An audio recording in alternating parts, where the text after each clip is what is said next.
blinding white, so far behind. I am and running override. After this, you go to the UK with Paradise Lost. Yeah, in a week, yeah. And it was in 10 years ago, in '99, you toured with Paradise Lost in Scandinavia. Yeah, 10 years They're ago. promoting host. It's kind of it's interesting. How we were here, this place actually. With Paradise Lost. Paradise Lost have changed a lot in that time. Yeah. You guys, I think it's been more of a steady evolution. As it's been, I think the only point where things got maybe a bit confusing for some people was discouragement when you introduced the clean vocals. Yeah. Do you think that move, if it hadn't happened then, it would have happened at some point, I imagine? It would. Because Jonas didn't do the vocals on Brain Yeah, Murder. yeah. Was it that you could say it's a combination of both, you know, Yeah, wanting to go further, progress, Yeah. and also having Jonas' inability to gravel. And it was more like, was it that he didn't want to, or he just physically couldn't? I think in the beginning it was the physical problem, you know, Yeah. he couldn't do it, but then once he discovered his clean vocal talent, he felt that's the way to go, you know. It was a good move, wasn't it? Yeah, it Back, was, yeah. you know.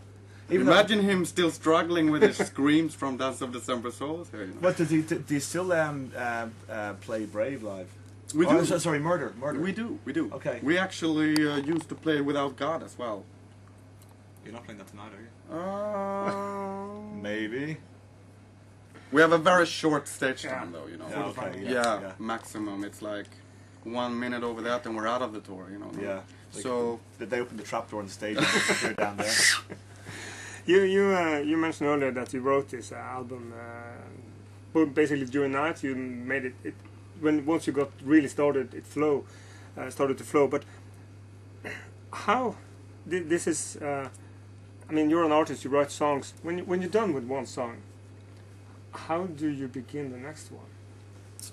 It's more about asking about the process. Yeah, that's an interesting question. I don't think I do write a song entirely finished and then start with a new one. I leave them unfinished, all of them, to a certain state, and then I finish them all. That's what I do, I think. Because I don't think a song is entirely finished until after we leave the studio. A lot of the songs are completed in the studio as well. I leave a lot of stuff open in there. Not drum-wise. That's solid. That's all made, you know. We, like me and Jonas, main songwriters, we, programmed the drums with a, what do you say, drum computer, what I mean, the software, whatever, like that. But as far as the music, the vocals, everything, that we leave very open. A lot of, if I would compare the demos on this album to the album here, it would not sound the same, That would be different. So it's not just that you change technical things, you actually change song structures and song parts and... Yeah, we actually shift around a little bit of stuff. We do, we do. I mean, that's keeping some of the magic going on. I can understand you know what I mean? It's never...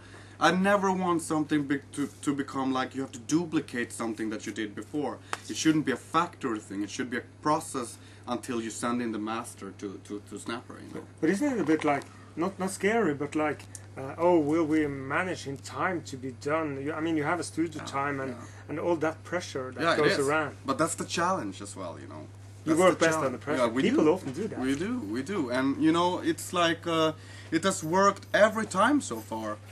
The only thing that didn't work was the, finding the motivation to get the songwriting going for this one. Okay, yeah. That's our only problem so far. But like the Brave Murder Day album, we wrote the entire album in the studio. No.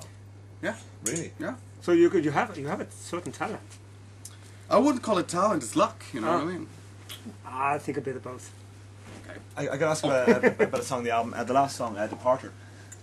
Did I get the title right? Departer, yeah. Yeah. That's quite some song, and I mean it was surprising even by your standards, because it was quite like atmospheric. I mean, is that a song that was that like a lastminute.com thing, or was that finished beforehand, or what? It was finished before, but it was meant to be the ultimate song. You know what I mean? Yeah. That's the kind of you just want.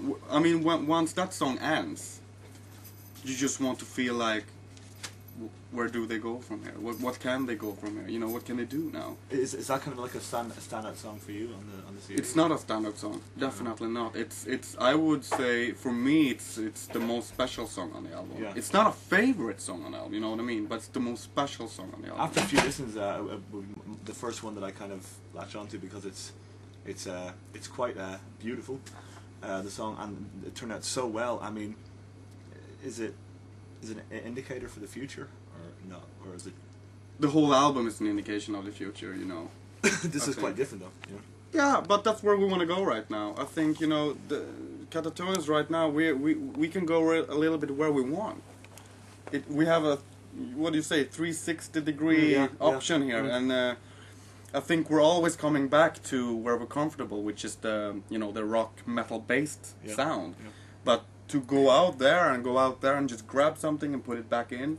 I mean, it did on Brave Murder Day. It had Day itself, the song. Right. Which is very different. Than that was an experiment early. Yeah. And, you know, that made Discouraged Ones.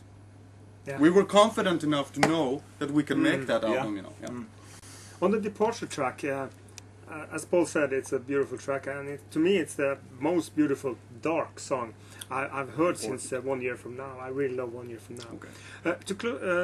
To close up the album with such a heavy track, it's not like heavy like doom metal, but it's heavy in the atmosphere and the emotion. It's like when I'm done with the album, I mean the album is floating, it's good, it has its ups and downs and everything, and then you come with that track which really pushes me down, down, and then down. And when I'm done with the album, it's like, okay, should I play it again or should I just go and meet some people who can join me up again? Because I get, it's not depressed, but I get really bad from it in a dark way.